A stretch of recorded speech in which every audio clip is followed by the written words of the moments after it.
Hello नमस्कार friends, मैं अभिषेक त्रिपाठी स्वागत करता हूं आपके अपने YouTube channel content for UPSC and UPPCS पे। दोस्तों, आज तारीख है 21 अक्टूबर 2022। अब दोस्तों क्या होगा, पहले हम लोग क्या करते थे कि एक ही सेशन में करंट अफेयर्स और एडिटोरियल्स को डिस्कस करते थे। लेकिन अब क्या करेंगे दोस्तों कि अब क्या है, कभी कभी एडिटोरियल्स जो होते हैं वो 4-5 एडिटोरियल एग्जाम्स के पॉइंट ऑफ व्यू से इंपॉर्टेंट आ जाते हैं। तो अब मैं क्या करूँगा कि करंट अफेयर्स की एक सेपरेट वीडियो बनाऊंगा और एडिटोरियल की एक सेपरेट वीडियो आएगी। एडिटोरियल क्या होगा दोस्तों, बेसिकली वो दोस्तों सुबह आ जाएगा, सुबह आपका 8 साढ़े 8 बजे के आसपास अपलोड हो जाया करेगा। और जो करंट अफेयर आएगा दोस्तों वो शाम को 7 बजे 6 बजे के आसपास अपलोड होगा। ठीक है, तो अपनी सुबह की जो शुरुआत होगी वो नए स्पेशल थॉट से होगी। एडिटोरियल में शुरू से बताते हैं क्यों हम पढ़ते हैं, एक अच्छे विचार डेवलप करने के लिए, ताकि मेंस की जब हम आंसर राइटिंग करें तो हमको एक स्पेशल थॉट्स मिले अपने आंसर लिखने के लिए। तो अब ज़्यादा समय न लेते हुए आइए काम की बात करते हैं। अब चलिए दोस्तों एक एक करके इनको डिस्कस करते हैं। नाउ फर्स्ट आर्टिकल को देखते हैं, एडिटोरियल को देखते हैं दोस्तों। पहले एडिटोरियल में क्या है दोस्तों, यहाँ पे आप देखोगे the death of a worker. Death of worker के कंटेक्स्ट में क्या बातें हैं देखिए दोस्तों, यहाँ पे पहली चीज़ समझने की कोशिश करिए कि आज आप देखोगे कि अपने हिंदुस्तान का एक सेक्शन ऐसा है।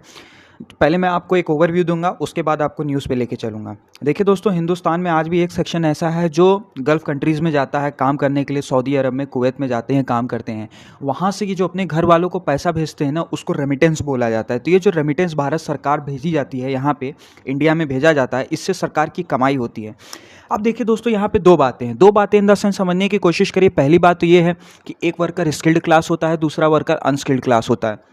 अब होता क्या है कि इनका जो ट्रीटमेंट होता है ना, जो स्किल्ड क्लास वर्कर है उसकी तो लाइफस्टाइल कुछ ना कुछ हद तक ठीक रहती है, लेकिन जो अनस्किल्ड क्लास वर्कर है ना, उसको इतना मतलब जानवरों की तरह इतना हार्श ट्रीट किया जाता है कि उसकी कंडीशन बदतर से बदतर हो जाती है। बदतर से बदतर इन द सेंस समझने की कोशिश करिए ना, उसके पास कोई हेल्थ लाइफ इंश्योरेंस है, इवन वो मर भी गया तो उसके घर वालों को कोई ये कुवैत की कंट्रीज कंपनसेशन नहीं देगी। तो यहाँ पे ये दो बातें बहुत ज़रूरी हैं। दो बातें इन द सेंस समझने के लिए क्यों ज़रूरी हैं, हालांकि वो जो रेमिटेंस भेज रहा है उससे तो भारत का ही प्रॉफिट है ना, आखिर वो है तो भारत का ही नागरिक जो बाहर काम करने गया है।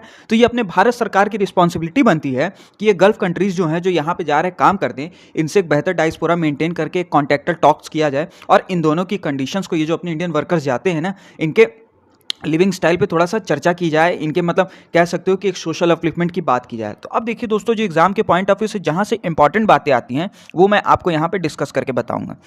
पहली चीज़ आप देखोगे दोस्तों, जो यहाँ से स्टार्टिंग है, migrant worker constitute a large chunk of the Indian diaspora, over the 8 million Indian workers live and work in the Gulf countries. मतलब आप देखोगे दोस्तों कि 8 मिलियन इंडियन वर्कर्स ऐसे हैं जो गल्फ कंट्रीज में काम कर रहे हैं, अपनी रोजमर्रा जिंदगी गुजार रहे हैं। अब वो रेमिटेंस एनुअल 25 बिलियन मतलब समझते हो ना दोस्तों, $25 बिलियन, मतलब समझ लीजिए कि वो हिंदुस्तान में भेजते हैं अपने घर वालों को, जो पैसा भेजते हैं वो रेमिटेंस होता है, डॉलर के फॉर्म में भेजी जाती है। उसके बाद आप देखोगे a majority of the semi skilled and unskilled, जो मैंने आपसे पहले बात कही ना कि सेमी स्किल्ड और अनस्किल्ड, कुछ स्किल्ड हैं कुछ सेमी स्किल्ड वर्कर्स हैं। उसके बाद आप देखोगे कि many of them generally recruited with the visa, मतलब कुछ स्पॉन्सरशिप वीज़ा के तहत जा रहे हैं, कुछ एजेंट्स के थ्रू जा रहे हैं। एजेंट्स के थ्रू समझने की कोशिश करिए कि आप देखोगे कि एक एजेंट है, पेपर में आए दिन आप इश्तिहार वगैरह नहीं पढ़ते हो कि एजेंट है कि ऑस्ट्रेलिया में ड्राइवर की नौकरी या कहीं भी ऐसी वैसी नौकरी आपको कुवैत में या ओमान जैसी कंट्रीज में आपको जो है इसका काम, फिटर का काम आसानी से मिल जाएगा, 2 लाख 3 लाख रुपए सैलरी। तो ये एजेंट्स क्या करते हैं, ये ऐसे इंडियन वर्कर्स को हायर करते हैं और वहां पे उन कंपनीज को ये पहुंचा देते हैं। उन दोनों के बीच में एक एग्रीमेंट हो जाता है, जिसमें एग्रीमेंट में क्या होता है, कभी मान लीजिए कुछ हालांकि यहाँ पे बातें नहीं लिखी पर मैं आपको बताता हूँ जनरल पॉइंट ऑफ व्यू में। वो एग्रीमेंट के तहत क्या है कि अब वर्कर क्लास उतना पढ़ा लिखा है नहीं, ठीक है, उससे साइन करा लेते हैं, 8 घंटे की नौकरी 12 घंटे इंक्रीज हो जाएगी। जो वर्कर को कभी जो है शायद साल भर में दिवाली या होली की छुट्टी मिल जानी चाहिए वो भी नहीं मिलेगी। वर्कर 3-3 4-4 साल पे घर आता है, ना कोई कंपनसेशन है, ना कोई हेल्थ लाइफ इंश्योरेंस है। तो ये कंटेक्स्ट की इंपॉर्टेंट बातें हैं। जो उस एग्रीमेंट के तहत क्या होता है कि इन वर्कर्स का एक्सप्लॉयटेशन होता है। इवन आप देखोगे the availability of the chief food loss the global labour also reduce there bargaining power. मतलब आप देखोगे कि इस तरीके से chief of food loss global workers हैं, ग्लोबल लेवल हैं कि इनकी जो बार्गेनिंग पावर है ना वो खत्म हो गई। Bargaining power in the sense हमने इतना ज़्यादा मार्केट में ये एबिलिटी हो चुकी है, जाहिर सी बात है दोस्तों, जब चीज़ों की इतनी ज़्यादा एबिलिटी होगी ना तो बार्गेनिंग, जाहिर सी बात है उसका जो अपलिफ्टमेंट होगा ना, अपने आप उसका भाव ताल जो है वो गिरता ही चला जाएगा। दूसरी चीज़ आप देखोगे दोस्तों, कि Indian embassies need to patronise the concerns of the migrant worker. The center could start a conversations with the government in the Gulf countries and improving the oversight in contract enforcement and the global welfare. तो वही वाली बात है दोस्तों कि भारत सरकार को कहीं ना कहीं ये सारी जो है वेलफेयर के लिए, सोशल लेवल वेलफेयर के लिए ये सारी जो कंट्रीज है ना, इनसे बात करे, बात करने के बाद इनको क्या है कि एक बेटर लाइफस्टाइल क्रिएट करे। अब देखिए दोस्तों, यहाँ पे एक एग्जांपल के पॉइंट ऑफ व्यू से आप देखोगे कि करंट टाइम में क्या है कि स्टेट सच एज केरला, ये अपने भारत की बात हो रही है, the pointers in exporting labour to the Gulf countries since large scale immigration started in 1970s have created institutional checks and the system to build a safety net for a migrant worker, for instance the nodal agency for non residents Keralites. मतलब in the sense आप समझने की कोशिश करिए कि आप current time में देखोगे कि अपनी केरला में क्या है कि जो नॉन इमिग्रेंट्स वर्कर है ना, जो केरला में जाते हैं काम करने के लिए अदर स्टेट्स के, 1970 में क्या हुआ कि इन्होंने नई स्कीम की शुरुआत की। स्कीम इन द सेंस समझने की कोशिश करिए कि एक नॉर्का रूट्स है, नॉर्का रूट्स के साथ क्या है कि ये जो केरला की जो गवर्नमेंट होगी ना, इस स्कीम के तहत क्या है कि उनको एक इंश्योरेंस देगी, पर्सनल इंश्योरेंस देगी एक्सीडेंटल 4 लाख तक का, उसके बाद क्रिटिकल केयर कवरेज होगा 1 लाख बिसाइड्स। उसके बाद आप देखोगे कि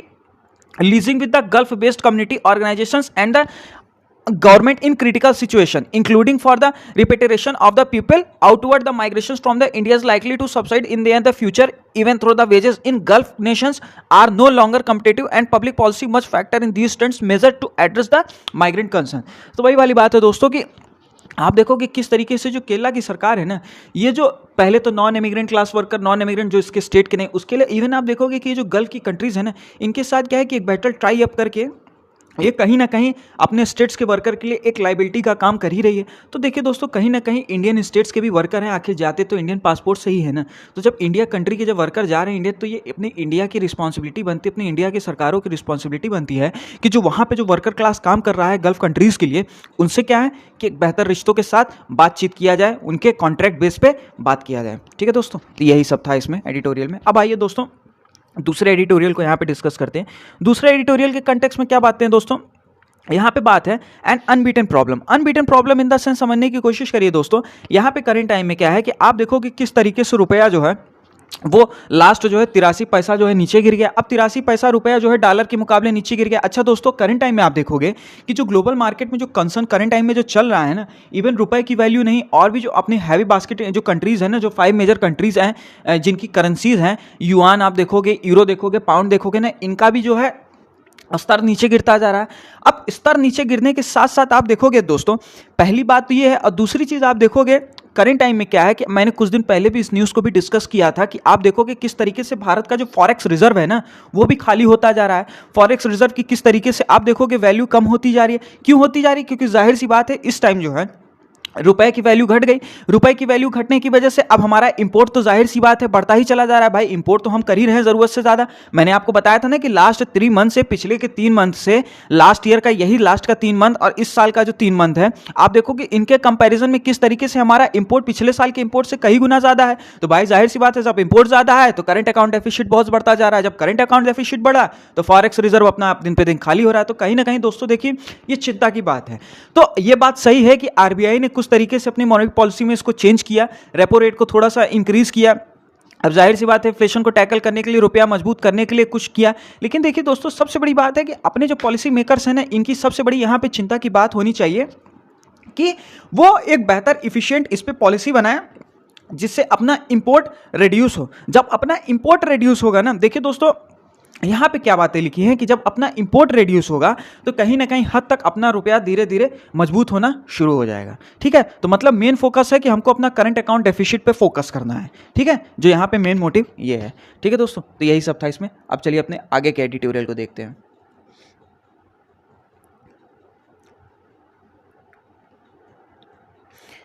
अब देखिए दोस्तों, यहाँ पे क्या है कि ये आइडियाज़ वाले पेज में एक क्लाइमेट के कंटेक्स्ट में बातें हैं। क्लाइमेट के कंटेक्स्ट में क्या बातें हैं दोस्तों, यहाँ पे आइडियाज़ वाले सेक्शन में आप देखोगे, यहाँ पे क्या है कि G20 की प्रेसिडेंसीशिप इंडिया जो है आप देखोगे जब होगी तो क्या होगा कि इंडिया जो है ये डेवलप्ड कंट्रीज पे एक प्रेशर अप्लाई करने की पूरी चाहत में है। चाहत इन द सेंस समझने की कोशिश करें कि जो फाइनेंशियल कमिटमेंट्स हुए थे ना, जो ये जो डेवलप्ड कंट्रीज थी, जो डेवलपिंग कंट्रीज को ये फाइनेंशियल कमिटमेंट $100 बिलियन की जो देने की यहाँ पे बातचीत हुई थी ना, आप देखोगे दोस्तों किस तरीके से इंडस्ट्रियल रेवोल्यूशन जब आया, तो इंडस्ट्रियल रेवोल्यूशन आने के बाद जो मेजर कंसर्न बना ना, वो बना इन्वायरमेंट का। तो जब इन्वायरमेंट के कंसर्न्स मेजर बनते चले गए ना, अब देखिए दोस्तों यहाँ पे 2-3 चीज़ें आपको सीखने के लिए मिलेंगी। पहली चीज़ तो जो आपको सीखने को यहाँ पे मिलेगी, आप देखोगे दोस्तों कि यहाँ पे लिखा है unlike many pollutant gas that have a relatively shorter life span once emitted GHG का मतलब क्या है, greenhouse gases can remain in the atmosphere for fairly a long time के कंटेक्स्ट में क्या है दोस्तों कि आप देखोगे कि किस तरीके से ये जो GHG की ग्रीन हाउस गैसेज है ना, ये क्या है दोस्तों, इनका जो मेजर कंपोजिशन होता है ना, ये कार्बन डाइऑक्साइड होता है। कार्बन डाइऑक्साइड और सल्फर डाइऑक्साइड, मेजर क्या है कि आप कार्बन डाइऑक्साइड और सल्फर डाइऑक्साइड देखोगे जो एटमॉस्फेयर में होती है ना, इससे क्या होता है दोस्तों कि ग्लोबल कंसर्न तो क्रिएट है।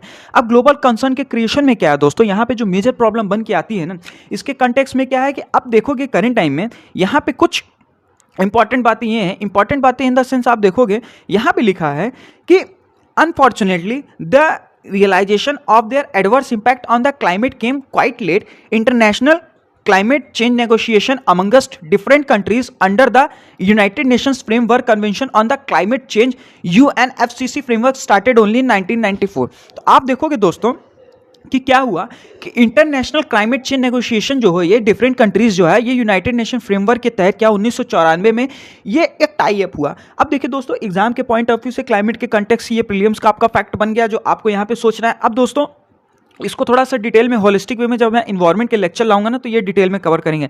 अब देखिए दोस्तों जो इंपॉर्टेंट दूसरी बात यहां पे है कि GHG discussed in COP meetings under the UNFCCC framework largely focus on containing the inflows of new emissions which would add to GHG stocks already in the atmosphere. तो मतलब क्या दोस्तों कि आप देखोगे कि ये जो ग्लोबल हाउस गैसेज हैं, जब COP की मीटिंग हुई, COP क्या इन्वायरमेंट्स की जब मीटिंग होगी, तो इसके तहत क्या है कि UNFCCC फ्रेमवर्क जो बनाया गया, इसके क्या हुआ कि जो एमिशन ऑफ द गैसेज है ना, containing inflows of the emission of the gases है ना, इनको एक नया स्टॉक ऑलरेडी एटमॉस्फेयर में पहले से क्रिएट था। तो जब ये स्टॉक ऑलरेडी एटमॉस्फेयर में पहले से क्रिएट था ना, तो करना क्या था कि इसके चेक इनफ्लोज को देखना था। तो अब देखिए दोस्तों इसका जो चेक इनफ्लोज आप देखोगे ना कि क्या एमिशन रेट निकल रहा है, क्या एमिशन रेट नहीं निकल रहा है कार्बन डाइऑक्साइड का, उसके लिए हमको मॉडर्न टेक्नोलॉजीज बनानी थी। अब मॉडर्न टेक्नोलॉजीज के लिए जब हमको चाहिए था बेटर इंफ्रास्ट्रक्चर चाहिए था, तो ये बेटर इंफ्रास्ट्रक्चर क्रिएट करने के लिए क्या हुआ कि आप देखोगे कि जो डेवलप कंट्रीज थी ना, इन्होंने क्या किया कि एनुअली एक टाई अप करने की कोशिश की। आप देखोगे कि लास्ट 2000 COP की जब मीटिंग हुई ना कोपेनहेगन में 2009 में, तो डेवलप कंट्रीज ने क्या किया कि एक चैनल में 100 billion per year developed countries by the 222 to help them to adapt and mitigate the climate change. मतलब क्या है कि यही इंफ्रास्ट्रक्चर के तहत जब ग्लोबल वॉच आप करने लगोगे, अपना एमिशन रेट को आप देखने लगोगे ना, तो क्लाइमेट का जो चेंज हो रहा है ना, ये जो कंसर्न बना हुआ है ना, आप इस पर पूरा फोकस करोगे। लेकिन देखिए दोस्तों यहाँ पे मुद्दा क्या है कि पहले तो ये सारे समझौते हो गए, पहले तो ये सब बात हो गई, डेवलप कंट्रीज ने तो ओपनली आके मार्केट इन्फ्लुएंस में बोल दिया। लेकिन अब यहाँ पे क्या है कि डेवलप कंट्रीज जो है अपना फाइनेंशियल बर्डन दिखा रही है कि वो खुद फाइनेंशियल बर्डन से जूझ रही है। तो जो इन्होंने कमिटमेंट्स किए थे ना, वो कमिटमेंट्स अब ये पूरे नहीं कर रहे हैं। तो इंफ्रास्ट्रक्चर में जाहिर सी बात है ये जो डेवलपिंग कंट्रीज है अभी उतना कर नहीं पाई है, तो क्लाइमेट के लिए बहुत बड़ा कंसर्न बना हुआ है। तो ये देखिए दोस्तों यहाँ पे यही चीज़ सीखने को थी, ठीक है। अब लास्ट में क्या है दोस्तों, यहाँ पे देखिए लिखा है the India should use its global secure lobbying power and leadership to take up bull of its horns, make the develop countries do what they rightly by during the COP meetings on the climate change and other forums like G20। तो वही वाली बात है दोस्तों कि current time में क्या है कि इंडिया जो है G20 के मीटिंग्स के तहत जो करंट टाइम में जो इंडिया प्रेसिडेंसीशिप लाएगा ना, देखिए दोस्तों बहुत बड़ा ये मैटर होता है कि मतलब ये बहुत बड़ी अचीवमेंट होती है कि आपको 20 कंट्रीज़ की जो कह सकते हो कि जो प्रेसिडेंसीशिप है, जो ऑर्गेनाइजिंग होस्टिंग पावर है, वो आपको मिली, तो ये इंडिया को मिली है। अब इंडिया इसको ऑर्गेनाइज करेगा, तो ये इंडिया के लिए कह सकते हो कि प्यूपिल क्या है कि एक पब्लिक प्रेशर बनाने की पूरी कोशिश की जाएगी कि जो कमिटमेंट्स आपने किया था, जो इंफ्रास्ट्रक्चर के लिए आपने वादे किए थे, बातें किए थे, अब उसको आप करिए। आप अभी तक क्या था कि फाइनेंशियल का हवाला दे रहे थे कि फाइनेंशियल हमारे पास बर्डन हो जाएगा अगर हम मदद करने लगेंगे, या इवन जो होगा हम इस चीज़ पे काम करने लगेंगे तो हमारे पास फाइनेंशियल बर्डन है, और भी बहुत सी चीज़ें जो आप लोगों ने बताया अपने लिए दिक्कत है। तो उससे थोड़ा सा हट के जो आपने बातें की, तो क्लाइमेट के कंटेक्स्ट में ये जो कमिटमेंट्स हैं उसको हमको आपको मिलकर ही पूरा करना पड़ेगा। तो यही सारी बातें यहाँ पर थी दोस्तों। तो आज के लिए दोस्तों इतना ही एडिटोरियल। तो उम्मीद करता हूँ दोस्तों मेरी कई बातें आपको अच्छी लगी हो। अगर अच्छी लगी हो तो चैनल को शेयर करना, सब्सक्राइब करना, लाइक करना, पढ़ते रहिए, मस्त रहिए। Have a nice day friends.